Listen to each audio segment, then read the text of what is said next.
The valve turned with a metallic groan that echoed across the valley.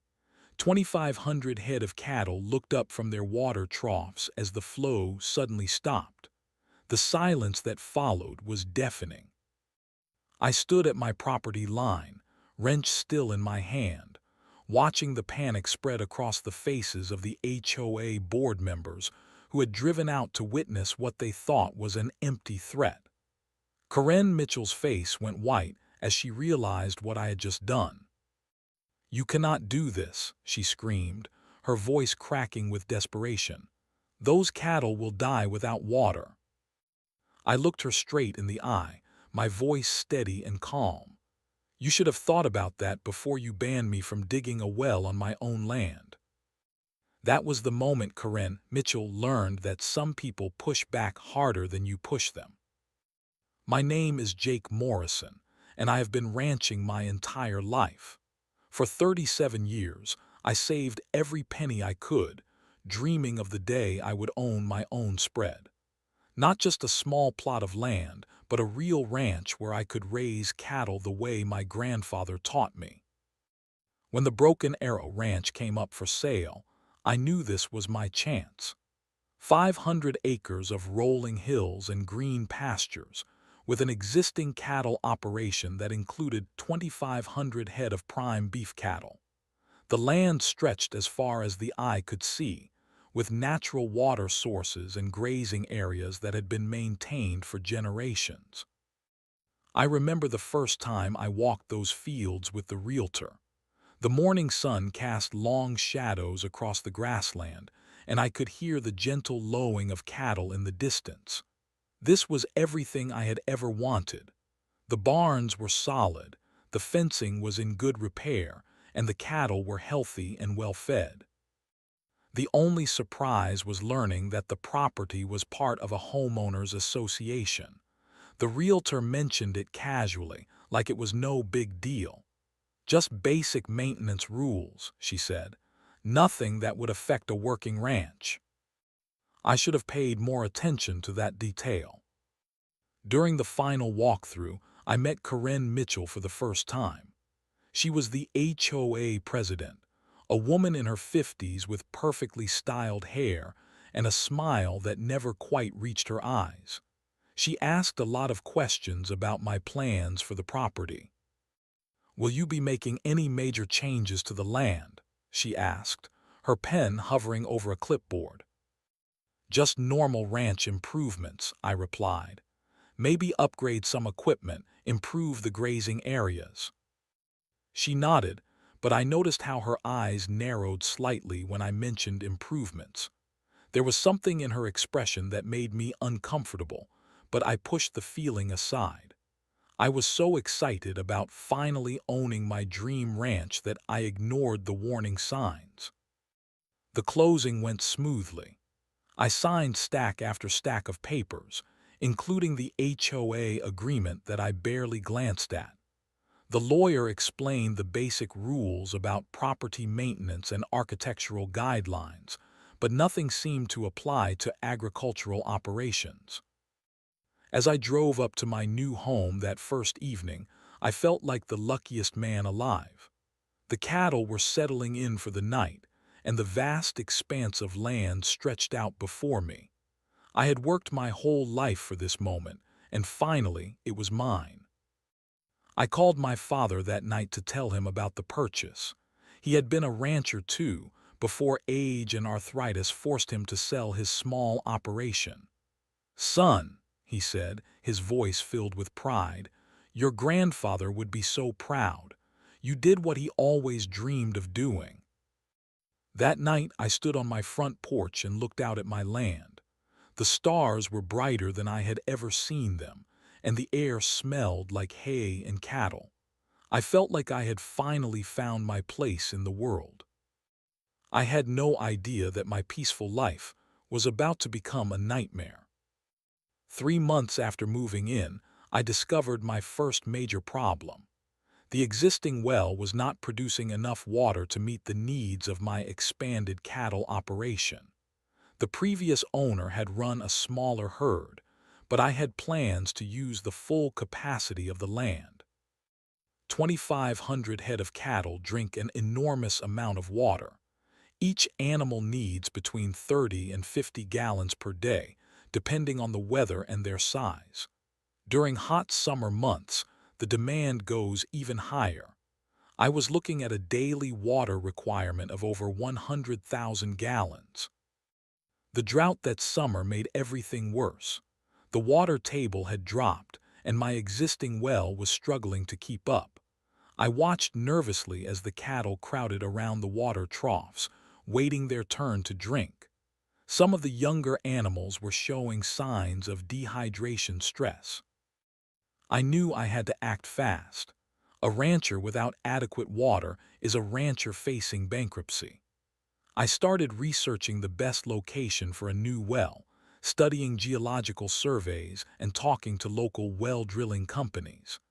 There was a perfect spot about 200 yards from the existing well, right over what the geological reports showed was the main aquifer. The quotes I received were reasonable, around $15,000 for a deep well with a high-capacity pump. It was a significant investment, but necessary for the health of my operation. I was ready to sign the contract when my neighbor, Tom Bradley, stopped by to welcome me to the area. Tom was a good man, a retired teacher who had lived in the area for 20 years. We were talking about ranching when I mentioned my plans for the new well. His expression changed immediately. "You better check with the HOA first," he said, his voice serious. "They have rules about land modifications." I laughed. "Tom, this is a working ranch. Drilling a well is basic ranch maintenance." He shook his head. "You do not understand how things work around here. Corinne Mitchell runs that HOA like her personal kingdom. She has shut down projects for less."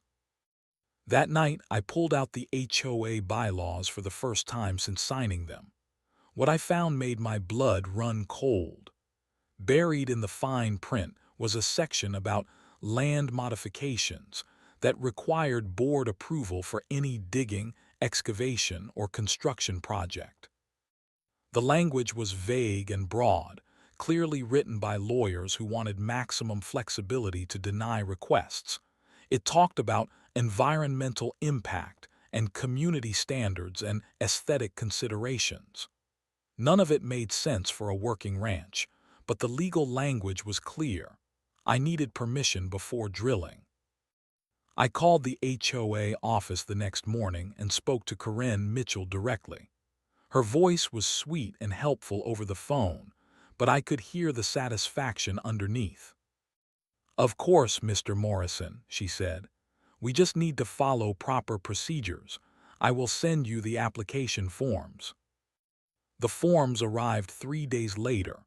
27 pages of detailed questions about environmental impact, neighbor notification, construction timelines, and aesthetic considerations. There were requirements for professional surveys, soil tests, and detailed engineering plans. The application fee alone was $500. I stared at the paperwork in disbelief. This was not an application process. This was a bureaucratic wall designed to stop projects before they started. Meanwhile, my cattle were suffering. The water shortage was getting worse, and I was having to truck in water at enormous expense. Each day of delay was costing me hundreds of dollars and threatening the health of my animals. I called my lawyer, hoping he could help me understand my rights. He reviewed the HOA agreement and gave me bad news. "You signed it," he said. "Legally, you have to follow their procedures." That night, I stood in my pasture watching my cattle crowd around the diminishing water sources. These animals depended on me for their survival, and I was failing them because of bureaucratic nonsense. I made a decision that would change everything. I was going to fight the HOA, no matter how long it took or how much it cost. My cattle deserved better, and I was not going to let some power-hungry HOA president destroy my livelihood.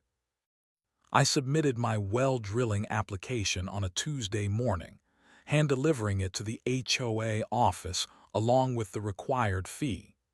The receptionist, a young woman who looked uncomfortable with the whole situation, stamped it received and told me I would hear back within 30 days. Corinne Mitchell called me that afternoon. Her voice had lost all pretense of friendliness. "Mr. Morrison," she said, her tone cold and professional, "I have reviewed your application and I have serious concerns. The board will need to hold a formal hearing to discuss this matter." "What kind of concerns?" I asked. "This is a basic ranch operation. Any modification to the land affects the entire community," she replied. "We have procedures for a reason." The hearing was scheduled for 3 weeks later. In the meantime, Corinne sent me a list of additional requirements that had not been mentioned in the original application. I needed an environmental impact study, written approval from all adjacent property owners, and detailed architectural plans for the wellhead and pump house. The environmental study alone cost me $3,000. The consultant, a nervous man who clearly knew this was ridiculous, spent 2 days testing soil samples and documenting the local ecosystem. His report concluded that drilling a well would have minimal environmental impact and would actually improve the sustainability of the ranch operation. Getting neighbor approval was another nightmare. Most of my neighbors were supportive, but the HOA had made it clear that signing my petition might bring unwanted attention to their own properties. Several people who had initially agreed to sign changed their minds after receiving visits from Corinne Mitchell. The architectural plans were the most absurd requirement of all. I was forced to hire an architect to design a visually compatible structure for equipment that would be mostly underground. The architect looked at me like I was insane when I explained what I needed, but he took my money and produced beautiful drawings of a well house that looked like a miniature barn. By the time the hearing arrived, I had spent over $8,000 on consultants, studies, and fees. I had done everything they asked, followed every procedure, and jumped through every hoop they had created. The hearing was held in the community center, a small building that felt cramped and stuffy. The 5-member HOA board sat at a long table facing rows of folding chairs. Corinne Mitchell sat in the center, flanked by 4 other members who looked like they would rather be anywhere else. About 20 residents attended, most of them clearly there to support Corinne. I recognized several faces from the neighborhood, people who had been friendly when I first moved in but now avoided eye contact. Corinne called the meeting to order and introduced my case with a tone that made it sound like I was asking permission to build a nuclear power plant. "Mr. Morrison is requesting approval to drill a well on his property," she announced. "This is a significant land modification that could affect groundwater levels, soil stability, and community aesthetics." I presented my case calmly and professionally. I showed the environmental study, the neighbor approvals I had managed to collect, and the architectural plans. I explained the water shortage and the need for adequate water for my cattle operation. "This is a working ranch," I said. "Drilling wells is a normal part of ranch operations. I have followed all your procedures and met all your requirements." Corinne listened with an expression of barely contained hostility. When I finished, she began her response. "Mr. Morrison," she said, her voice rising, "you seem to think that buying property gives you the right to do whatever you want. This is a planned community with standards and procedures. We cannot have residents disrupting the neighborhood with industrial operations." "Industrial operations," I replied, my voice getting louder. "This is a cattle ranch. It has been a cattle ranch for 50 years. Drilling a well is basic ranch maintenance. Cattle ranching is incompatible with our community standards, Karen shot back. Perhaps you should have considered that before purchasing property in our neighborhood. The room fell silent. Karen had just revealed her true motivation. This was not about well drilling procedures or environmental impact. This was about forcing me out of the community entirely. 2 weeks later, I received the official rejection letter. 12 pages of legal jargon that boiled down to a simple message: denied. The letter cited insufficient environmental protections, community impact concerns, and failure to demonstrate necessity. I sat in my kitchen, reading the letter over and over again. I had done everything right, followed every rule, and spent thousands of dollars on their requirements. None of it mattered. They had never intended to approve my application. That night, I realized that Karen Mitchell had declared war on me. She was not interested in compromise or following procedures. She wanted me gone, and she was going to use the HOA as her weapon. I was done playing by their rules. I hired the best property rights lawyer I could find, a man named David Chen who specialized in fighting HOA overreach. David was expensive, but he knew how to navigate the complex legal landscape of property rights and homeowner associations. "This is a clear case of arbitrary enforcement," David told me during our first meeting. "They cannot use architectural guidelines to shut down legitimate agricultural operations." We filed a lawsuit challenging the HOA's decision, arguing that their rejection violated my property rights and was based on discriminatory enforcement of vague regulations. The legal papers were served on Karen Mitchell personally, and I heard she was furious. Karen's response was swift and vicious.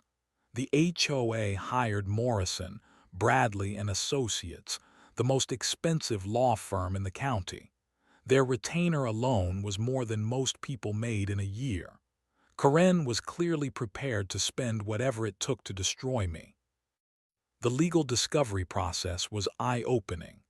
David subpoenaed HOA records, board meeting minutes, and financial documents.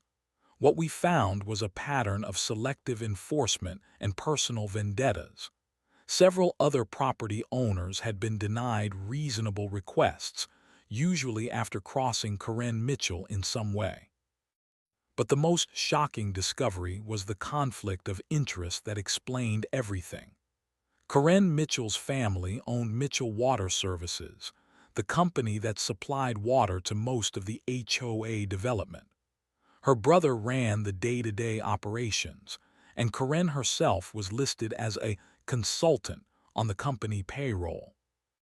Every property owner in the development paid monthly water fees to Mitchell Water Services. If residents started drilling their own wells, the company would lose customers. Karen was using the HOA to protect her family's business interests. "This is fraud," David said when he showed me the documents. "She has a financial interest in denying well permits." We filed additional motions exposing the conflict of interest and demanding that Karen recuse herself from any decisions involving water access. The local newspaper picked up the story, and suddenly my fight with the HOA was front-page news. The publicity made Karen even more determined to win. She began showing up at community events, spreading rumors about my ranch operation. She claimed my cattle were polluting groundwater and that my well would dry up everyone else's water supply. The legal battle dragged on for 8 months. My legal bills mounted into the tens of thousands, and Karen's lawyers filed motion after motion trying to delay and complicate the case. Meanwhile, my cattle operation was suffering. The water shortage was getting worse, and I was spending a fortune trucking in water. The stress was overwhelming. I was fighting a war on multiple fronts: legal, financial, and personal. Karen had turned many of my neighbors against me, and I felt isolated and under attack. Finally, we got our day in court. Judge Patricia Williams heard arguments from both sides in a packed courtroom. David presented our evidence of corruption and conflict of interest. Karen's lawyers argued that the HOA had the right to enforce architectural standards. Judge Williams took 2 weeks to issue her ruling. When it came, it was a devastating blow.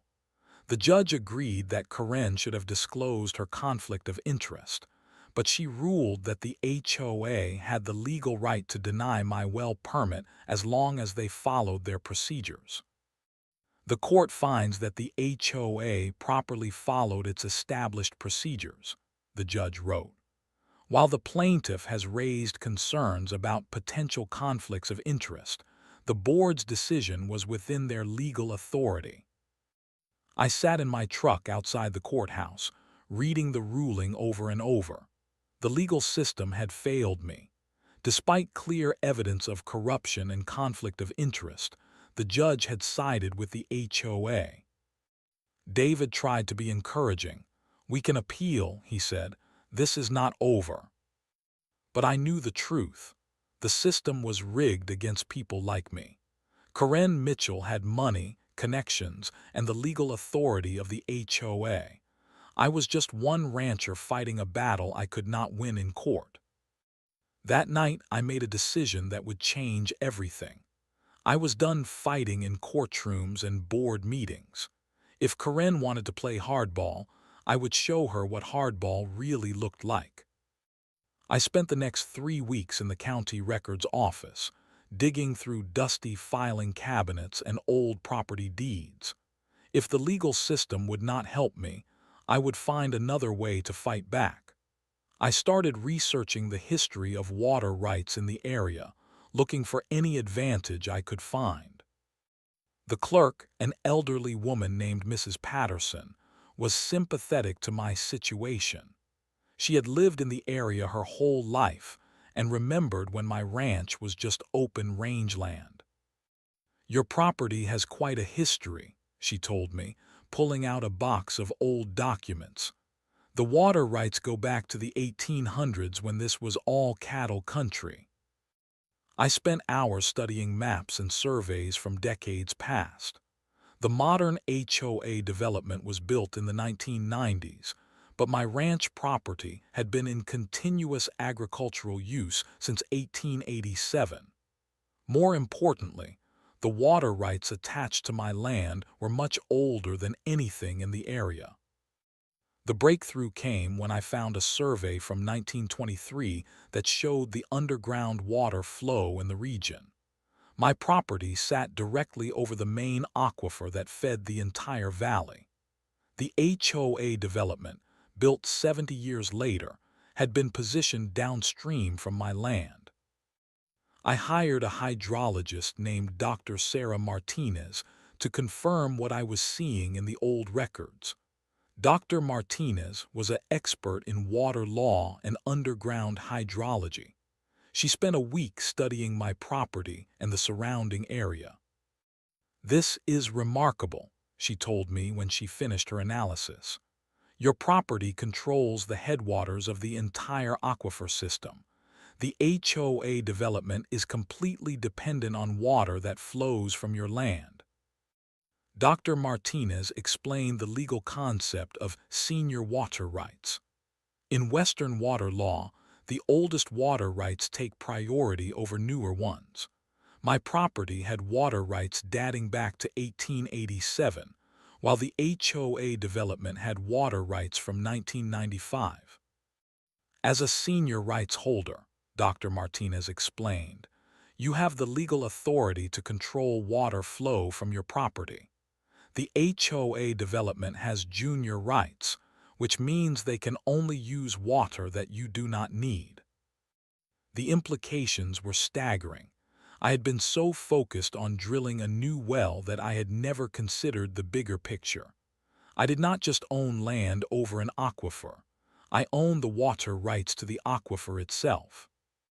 I spent another week researching water law, consulting with Dr. Martinez and two other experts. The legal principle was clear. Senior water rights holders could restrict flow to junior rights holders, especially during times of scarcity. The HOA development used water for 2,500 homes, landscaping, and their own cattle operation. They were completely dependent on the aquifer that I controlled. If I restricted water flow from my property, their entire development would face a water crisis. I called David Chen to discuss the legal implications. He was amazed by what I had discovered. "This changes everything," he said. "You hold all the cards. They need your water more than you need their permission." The irony was perfect. Karen Mitchell had used the HOA to prevent me from drilling a well, claiming I would affect community water supplies. But the truth was exactly the opposite. The community water supply depended entirely on my land. I studied the HOA's own water usage records, which were public documents. Their cattle operation alone used over 50,000 gallons per day. The residential development used even more. They were completely dependent on the aquifer that flowed from my property. That night I sat on my porch with a glass of whiskey, looking out at my land with new eyes. I had been thinking like a victim, begging for permission to use my own property. But I was not a victim. I was the most powerful water rights holder in the entire valley. Karen Mitchell had made a fatal mistake. She had declared war on the one person who could shut off her water supply. She had used the HOA to attack me, never realizing that I held the ultimate weapon. I spent the next few days planning my next move. I would give Karen one more chance to approve my well permit.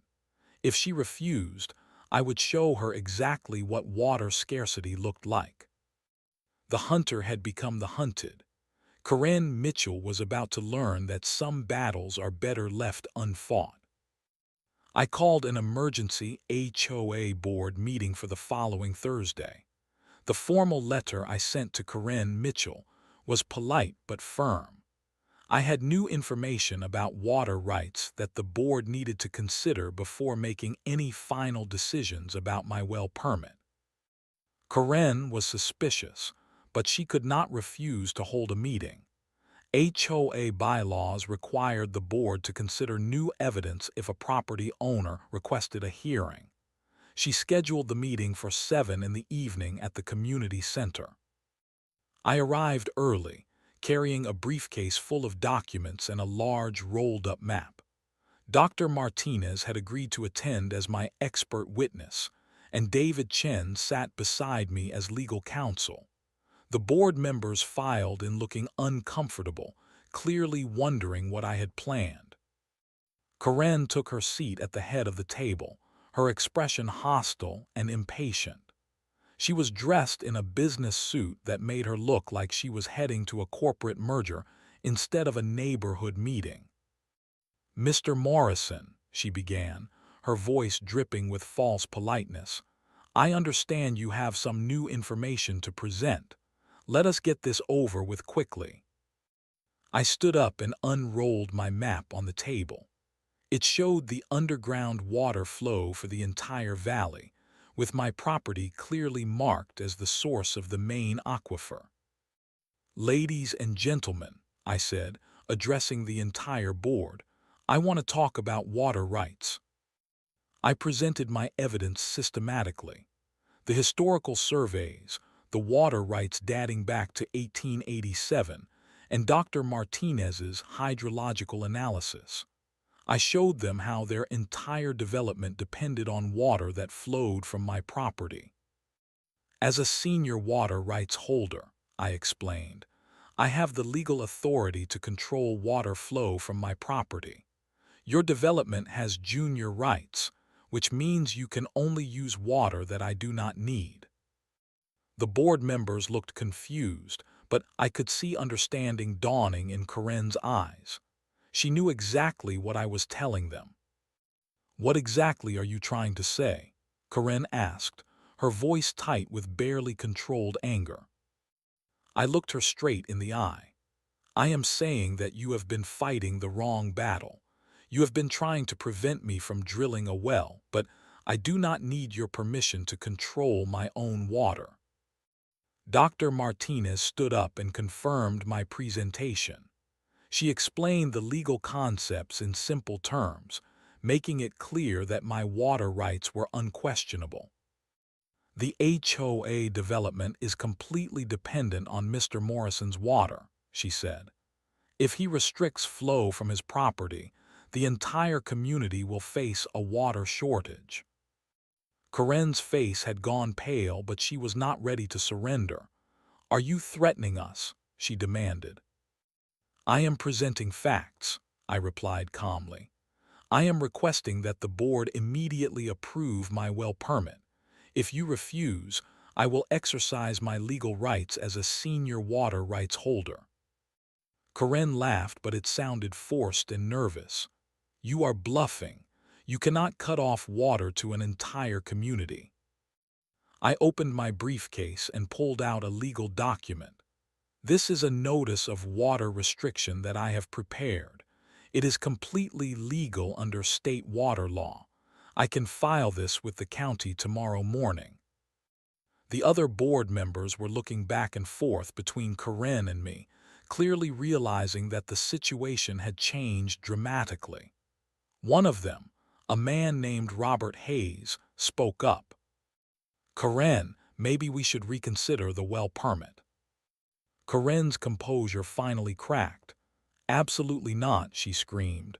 "This is extortion. I will have you arrested." She pulled out her phone and started dialing 911. "I want to report a crime," she said when the operator answered. "Someone is threatening to cut off our water supply." I let her make the call. When the sheriff's deputy arrived 20 minutes later, I calmly explained the situation. I showed him the water rights documents and the legal notice. David Chen confirmed that everything I was doing was completely legal. The deputy looked at Corinne with something approaching pity. "Ma'am, this is a civil matter. Water rights are governed by state law, not criminal law." Corinne's face was red with fury. "You cannot do this," she said, her voice breaking. "Those cattle will die without water."